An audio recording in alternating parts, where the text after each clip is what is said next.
What's going on, everybody? Mortem here, this time bringing you my first impressions of Dishonored, the immersive sim from Arcane Studios that released back in 2012 that has certainly seen a lot of love over the years, though personally I had never played it before, as it released around a time where I just wasn't able to play a lot of games, and now that I do this for a living, I've been making an effort to go back and sort of fill in the gaps in my knowledge, so naturally Dishonored was one of the games on that list, and while I am familiar with some of Arcane Studios' other later work, I wanted to go back and check out this series. And with that in mind, first impressions wise, Dishonored is a game I would say gets the details right. Which is good because that's what you want from an immersive sim. However, what I mean by that is there are naturally a lot of approaches to basically everything you can do, and the game responds to that pretty well, with your actions influencing the chaos level of the world, which then dictates how certain characters will react to you, which then goes on to affect the endings, but even more granular things, like how you completed certain side quests and then interact with somebody those side quests might have affected, it will change their dialogue, and there's lots of little stuff like that throughout the title. But what stands out even more than that, though, really, is the world of Dishonored, the game being set in the city of Dunwall, which is being ravaged by a plague. A situation made worse by the assassination of the Empress, who our character, Corvo, is the bodyguard of, and ultimately we get framed for the murder, tossed in prison before the events of the title kick off, which essentially just sees us taking revenge against the people who did this to us. However, how we choose to do so can have long-lasting ramifications on the city itself, and naturally all of the characters involved. And while I'm sure that's not news to most of the people watching this, what I'm looking forward to figuring out is just how much your actions affect the story. For instance, it's my understanding that elements of the story change based on the overall chaos level. The endings, of course, but also things like learning certain information or certain levels actually play out a little differently, with higher chaos leading to more rats and infected being on the levels themselves, and I'm curious how much that stuff actually changes, because at least here at the beginning it seems like it has the potential to be very impactful. However, from what I know, the game is going for short and replayable as opposed to a longer title. Early research shows that this is going to take roughly 12 or so hours to burn through the main game, and given I stopped myself earlier in the day to record this, there's a chance by the time you see this video I might have already completed my first run, given that pretty short runtime.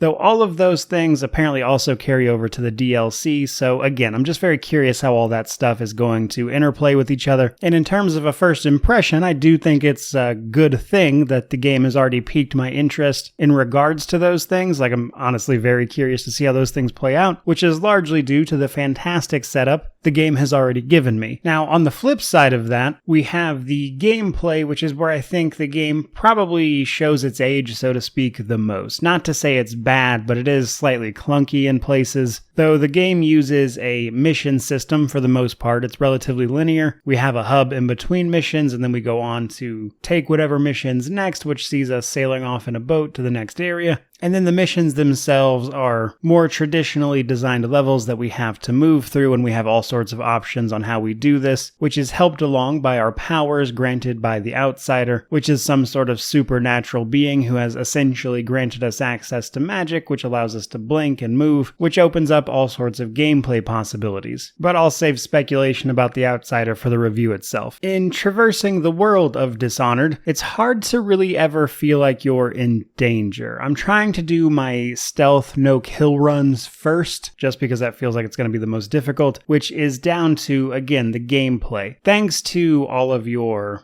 just abilities as Corvo, and the supernatural powers granted to you, you are just dominating enemies left and right when it comes down to an actual fight, which means you don't really feel like you're in a lot of danger ever, as opposed to just trying to stealth appropriately, because the perception of enemies and them discovering you is a bit more of interest. Now, if they discover you, they'll have the potential to ring alarms and notify other enemies, and it's possible to get swarmed that way, but for the most part, the harder way to play the game, so to speak, is stealth, because at this point you actually have to make an attempt not to be seen or murder enemies left and right, as that will set you up for the bad ending for the game. But this is compounded a little bit by the fact that the stealth is a little bit wonky, I guess. I've noticed when enemies detect you and how they see you is kind of inconsistent. Now, there is a supernatural power that will show you their sort of field of vision, but even this, again, seems a little inconsistent. Just in the few hours I've played, I've seen enemies find a dead body and then immediately swarm to my position, knowing apparently exactly where I was, despite me being nowhere near the thing. And then other times I've had enemies detect me, despite me not really seeming to have done anything, not even moving, just slightly to the side of them, I suppose. So some of that I imagine is going to take some getting used to, but it seems a little aggressive in their stealth detection, I would say. Not that that's a big deal really, as mostly it just encourages you to change your approach, as you can pretty freely save throughout this thing, so it's whatever really. But to wrap this up and save some things for the review, overall I'm loving the world. I really enjoy the story so far. I appreciate all the approaches you can take to various things. They seem pretty comprehensive, with everything I've tried to do so far having like 4 or 5 different approaches. However, the gameplay in particular is showing its age a little bit, with some elements feeling a little rough around the edges. However, on a positive note, the technical side of this game seems to be still in very good shape despite it being over 10 years old. Sometimes I run into a lot of problems with games of that age. However, this one seems to be running fantastically. I haven't had any issues besides my recording software not liking the game a little bit, but other than that, the game has ran very well, didn't have to do anything or change anything, which is always nice to see with these older titles. But I think that is going to do it for me today. I sincerely doubt it will take a very long time for me to review this. I think it comes down to just how many times the multiple playthroughs are going to run me, but I would be surprised if you don't see this before like early next week, maybe this weekend even. We shall see. So if you enjoyed this video or you're looking forward to the review, don't forget to like, comment, subscribe, all that YouTube jazz. But regardless of any of that, truly, just thank you so much for watching. I really do appreciate it. May you wander in wisdom and have an amazing day.